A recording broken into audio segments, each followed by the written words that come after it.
নমস্কার, আমি পারমিতা। আমার চ্যানেলের নতুন একটা ব্লগে আপনাদের সকলকে জানাই অনেক স্বাগত, সঙ্গে অনেক অনেক ভালোবাসা। আজকে আমি যে বিষয়টি নিয়ে আলোচনা করব সেটি হলো কি উপায় করলে এবং গর্ভবতী মায়ের শরীরে কি কি লক্ষণ থাকলে আপনারা খুব সহজেই বুঝে যেতে পারবেন যে আপনাদের গর্ভের সন্তানটি কন্যা সন্তান। ওই প্রায় ধরুন 100%ই আপনারা বুঝে নিতে পারবেন লক্ষণগুলি থাকলে, যেগুলি আমার মধ্যে ছিল, যেই লক্ষণগুলি আমার মধ্যে ছিল। আমি তো সেই লক্ষণগুলির কথাই বলবো, সেটা সম্পূর্ণভাবে আমার ব্যক্তিগত অভিজ্ঞতা, ব্যক্তিগত মতামত। এখানে বিজ্ঞানসম্মত কোনো বিষয় নেই কিন্তু। তো চলুন আলোচনা শুরু করার আগে আবার একবার বলে রাখি, যারা আমার চ্যানেলে নতুন আছেন তারা অবশ্যই আমার চ্যানেলটিকে সাবস্ক্রাইব করে পাশে থাকা বেল বাটনটা ক্লিক করে দেবেন, যাতে আমি ভিডিও আপলোড করার সঙ্গে সঙ্গে আপনারা নোটিফিকেশান পেয়ে যেতে পারেন। যারাই বেবি প্ল্যানিং করছেন এবং ভাবছেন যে আমাদের বেবিটা একটা মেয়ে সন্তান হবে, আমরা একটা কন্যা সন্তান চাইছি, তারা কি উপায় করলে খুব সহজেই কন্যা সন্তান পেতে পারে। 100% মিলেই যাবে সেটা কিন্তু আমি কখনোই বলবো না। আমরা চেষ্টা করতে পারি এবং আমার ক্ষেত্রে এটা মিলেছে, আপনাদের ক্ষেত্রেও হয়তো বা মিলতেই পারে।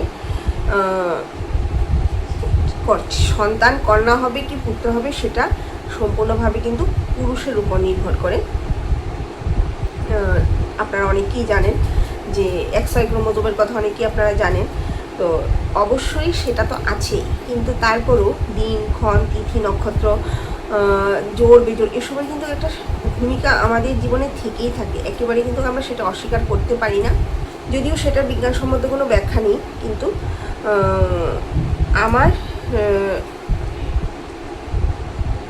আমি ব্যক্তিগতভাবে এই পদ্ধতিগুলি নিজের উপর অ্যাপ্লাই করেছি এবং আমি আমার মনের মতন সন্তানও পেয়েছি। তাই আমি সেই অভিজ্ঞতাগুলো আজকে আপনাদের সঙ্গে শেয়ার করতে যাচ্ছি। দেখুন, যারাই কন্যা সন্তান চাইছেন তারা প্রথমেই লক্ষ্য করবেন যে আপনাদের পিরিয়ডটা কবে হচ্ছে, কৃষ্ণপক্ষতে হচ্ছে নাকি শুক্লপক্ষতে হচ্ছে। কারণ কন্যা সন্তান এবং পুত্র সন্তানের ক্ষেত্রে কৃষ্ণপক্ষ এবং শুক্লপক্ষে কিন্তু একটা বিশাল বড় ভূমিকা থাকছে। যারাই কন্যা সন্তান চাইছেন তারা অবশ্যই চেষ্টা করবেন বা লক্ষ্য করবেন যে যেন আপনাদের পিরিয়ডটা শুক্লপক্ষতে আসে। যদি আপনাদের পিরিয়ড শুক্লপক্ষতে আসে, তারপর আপনাদের কি করতে হবে, শুক্লপক্ষতে আসুক বা পূর্ণিমাতে আসুক, কিন্তু কৃষ্ণপক্ষতে না। কিন্তু শুক্লপক্ষতে, শুক্লপক্ষ হলো পূর্ণিমার আগের যে 14 দিন, সেই 14 দিন হলো শুক্লপক্ষ, আর পূর্ণিমা দিন তো আছে, ওইটা হলো 15 দিন। ঠিক আছে, এটা হলো 15 দিন থাকে শুক্লপক্ষ, বাকি 15 দিন হয় যার কৃষ্ণপক্ষ। তো আপনাদের পিরিয়ডটা যেন শুক্লপক্ষতে আসে সেটা অবশ্যই লক্ষ্য রাখবেন। আর শুক্লপক্ষতে পিরিয়ড আসার পর কি করতে হবে, শুক্লপক্ষতে পিরিয়ড আসার পর অবশ্যই যতদিন না শরীর শুদ্ধ হচ্ছে ততদিন পর্যন্ত একদমই সহবাস করবেন না।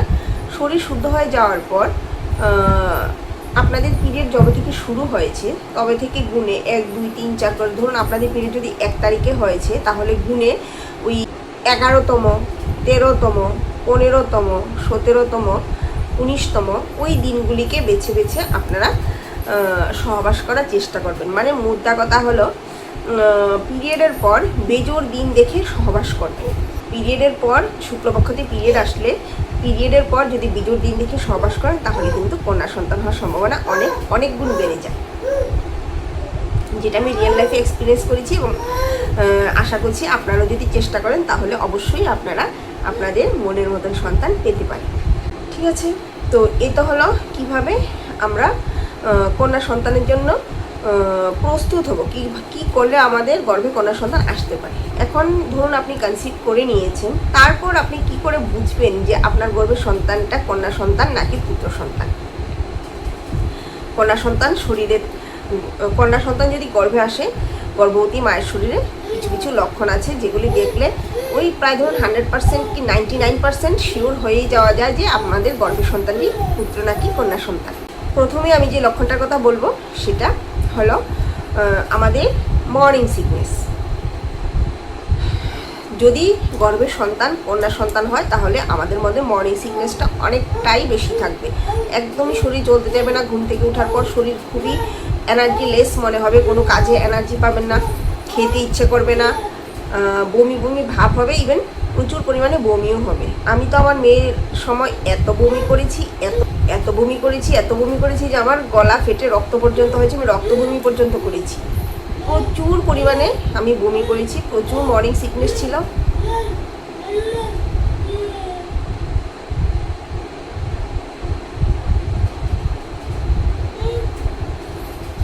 প্রচুর মর্নিং সিকনেস ছিল আমার মধ্যে, এবং একদমই খাওয়ার কোনো ইচ্ছেই হতো না, কোনো কিছু খেতে পারতাম না, কোনো কিছু না। ইভেন জল পর্যন্ত খেলে জলটাও বমি হয়ে যেত। একদম প্রায় ধরুন 5 মাস অবধি আমি কিছুই খাইনি বললেই চলে, শুধু একটু জল খেয়ে বেঁচেছিলাম। আর খাবারের মধ্যে শুধু ওই ধরুন একটু মিষ্টি দই আর ভাত, এটুকুই খেতাম। কোনো ধরনের মাছ, মাংস, শুটকি, ডিম, এগুলি, পেঁয়াজ, রসুন, এগুলিতে আমি গন্ধই নিতে পারতাম না, একদমই না। যাই খেতাম একটু নিরামিষ আর ওই মিষ্টি দই দিয়ে ভাত। প্রথম লক্ষণের মধ্যে কিন্তু আবার দ্বিতীয় লক্ষণের কথা কিন্তু আমি বলে ফেলেছি। বলুন তো সেটা কি? সেটা হলো মিষ্টি খাওয়ার প্রবণতা।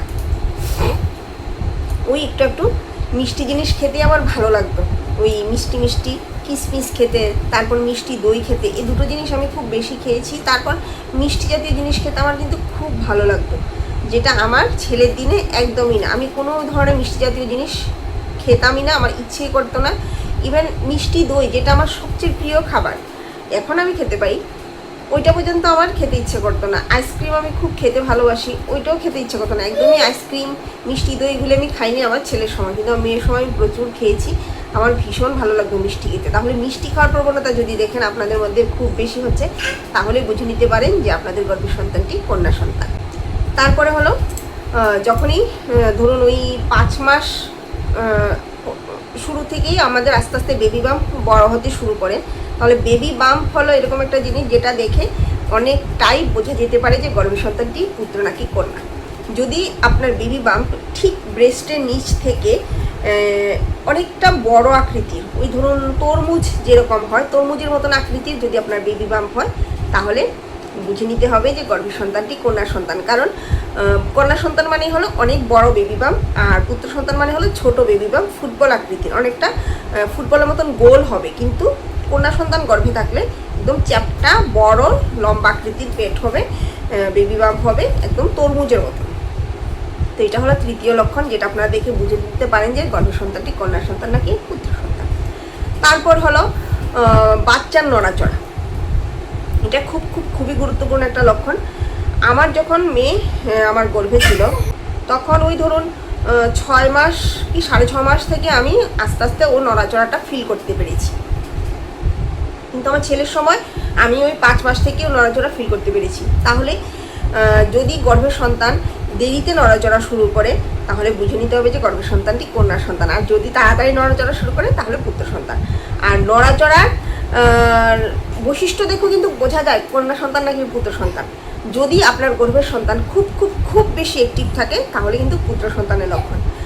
আমার মেয়ের সময়, আমার মেয়ে যখন আমার গর্ভে ছিল, তখন ওর নড়াচড়া ফিল করতে আমার খুবই মনোযোগ সহকারে ফিল করতে হতো, যে ও নড়াচড়া করছে কি না, কতটুকু নড়াচড়া করছে, এটা ফিল করতে আমার খুব মনোযোগের প্রয়োজন হতো, না হলে আমি বুঝতেই পারতাম না।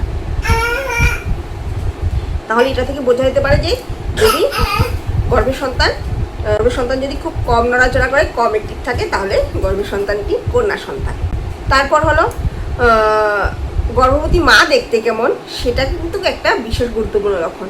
গর্ভবতী মা যদি অনেকটা ফেয়ার হয়ে যায়, সুন্দর হয়ে যায়, স্কিন খুব গ্লো করে, তাহলে বুঝে নিতে হবে যে গর্ভের সন্তানটি কন্যা সন্তান। আর যদি গর্ভবতী মা কালো হয়ে যায়, মুখের মধ্যে ব্রণফুসকুনি চলে আসে, তাহলে পুত্র সন্তান। কারণ এটা নিয়ে যদি দ্বিমত আছে, আমরা অনেকেই শুনেছি যে মেয়ের মা নাকি সুন্দরী, ছেলের মা বান্দরী। গর্ভে কন্যা সন্তান নাকি মায়ের রূপ চুরি করে নেয়, অনেকে বলে, তাহলে মা কালো হয়ে যায়। কিন্তু আমি সেটা ব্যক্তিগতভাবে কখনোই ফিল করিনি। আমি দেখেছি যে ওই যে মেয়ের মা সুন্দরী, ছেলের মা বান্দরী, এটি কিন্তু আমার ক্ষেত্রে হয়েছিল। আমার মেয়ে যখন আমার গর্ভে ছিল, তখন আমি অনেকটাই ফেয়ার হয়ে গেছিলাম, খুব সুন্দর হয়ে গেছিলাম দেখতে, খুব ফ্ললেস স্কিন ছিল আমার, কিন্তু ছেলের দিনে খুবই ডাল ছিল। তো এটা আরেকটা গুরুত্বপূর্ণ লক্ষণ যে গর্ভবতী মা যদি খুব সুন্দর হয়ে যায়, তাহলে গর্ভ সন্তান কন্যা সন্তান, বা না হলে পুত্র সন্তান। আর নেক্সট যে লক্ষণ, সেটা হলো আমাদের ব্রেস্ট। গর্ভবতী মায়েদের বাম পাশের ব্রেস্ট যদি একটু ডান পাশের তুলনায় হেভি মনে হয় যে একটু ভারী লাগছে, তাহলে বুঝে নিতে হবে যে আপনাদের গর্ভ সন্তানটি কন্যা সন্তান। আর যদি ডান পাশের ব্রেস্টে একটু হেভি মনে হয় তাহলে সেটা হলো পুত্র সন্তান হওয়ার লক্ষণ। তারপর হলো মায়ের চুল। মায়ের চুলের গ্রোথ যদি খুব খুব খুব ভালো থাকে তাহলে বুঝে নিতে হবে যে গর্ভের সন্তানটি পুত্র সন্তান। আর যদি চুল খুব রুক্ষ সূক্ষ্ম ডাল হয়ে যায়, চুলের গ্রোথ একদমই ভালো না থাকে, তাহলেও বুঝে নিতে হবে যে গর্ভের সন্তানটি কন্যা সন্তান। তো এই লক্ষণগুলি যদি থাকে কোনো গর্ভবতী মায়ের শরীরে, তাহলে খুব সহজেই বুঝে নিতে হবে যে গর্ভ সন্তানটি কন্যা সন্তান হতে চলেছে। কিন্তু 100%ই মিলে যাবে সেরকম কিন্তু নয়, শরীর ভেদে লক্ষণ আলাদাও হতে পারে। তো চলুন, আজকের ভিডিওটা আপনাদের কেমন লাগলো কমেন্টস করে অবশ্যই জানাবেন। আর যদি ভালো লাগে একটা লাইক করে সাবস্ক্রাইব করে আমার পাশে থাকবেন। আবার দেখা হচ্ছে নেক্সট ব্লগে। আজকের জন্য এটুকুই। সবাই খুব ভালো থাকবেন। সবাইকে টাটা।